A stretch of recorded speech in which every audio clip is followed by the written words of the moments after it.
అమరావతిలో రిటర్నబుల్ ప్లాట్లలోని మట్టి తవ్వేస్తున్నారన్నటువంటి వార్త ఈనాడు జ్యోతి రాయలేదు, సాక్షి రాసుకొచ్చింది. దాని మీద ప్రజాగ్రహాన్ని అమరావతి రాజధాని ప్రాంతంలో రిటర్నబుల్ ప్లాట్లతో సహా వివిధ భూముల్లో మట్టి అక్రమ తవ్వకాలు యథేచ్ఛగా కొనసాగుతున్నాయి. ప్రభుత్వ పెద్దల అండతో మట్టి మాఫియా ఇష్టారాజ్యంగా తవ్వకాలు సాగిస్తుంది.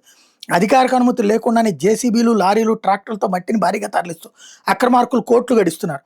మంగళగిరి మండలం నవలూరు గ్రామంలో రాజధాని కోసం భూములు ఇచ్చిన వాళ్ళకి కేటాయించిన రిటర్నబుల్ ప్లాట్లు అక్రమంగా మట్టి తవ్వుతున్నారని తెలుసుకున్న రైతులు హుటాహుటిన అక్కడికి చేరుకున్నారు. తవ్వకాలు సాగిస్తున్న ప్రొక్లైనర్ను అడ్డుకున్నారు.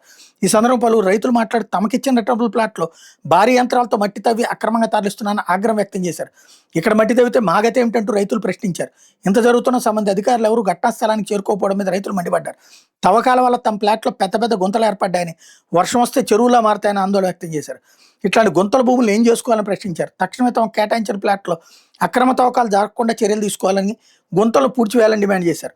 మట్టి మాఫియా ఎంత భారీగా తవ్వకాలు సాగిస్తుందంటే తప్పకుండా ప్రభుత్వ పెద్దల అండ ఉంటుందని స్థానికులు తీవ్ర ఆగ్రహం వ్యక్తం చేశారు. అదే వైసీపీ అధికారంలో ఉన్నప్పుడు ఏదైనా జరిగి ఉంటే రచ్చ రచ్చ నడిచేది. చివరికి నందిగం సురేష్ మీద రాసుకొచ్చేవాడు. ఇప్పుడు వచ్చేటప్పటికి ఈ టైప్ నడిచింది అనమాట.